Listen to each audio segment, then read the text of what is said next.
Невронавигатор е книга с тактики за учене. Учене с фокус и разбиране. Учене, което води до реални резултати.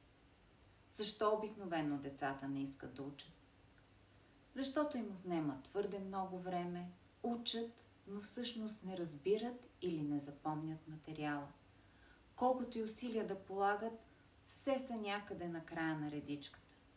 Виждала съм толкова пъти мига на евриката, когато всичко това се променя. Когато детето осъзнае, че вече разбира новия материал, че усилията са довели до истински знания и реални постижения. Когато от последен ставаш първи. Тогава ученето започва да се случва с мотивация и лекота. Тактиките в Невронавигатор се прилагат лесно.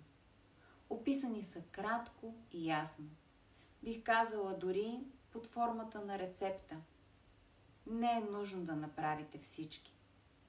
Изберете няколко, които са най-близко до вас или вашето дете и опитайте. Най-хубавото е, че всяка от тези тактики работи. Всеки път и за цял живот.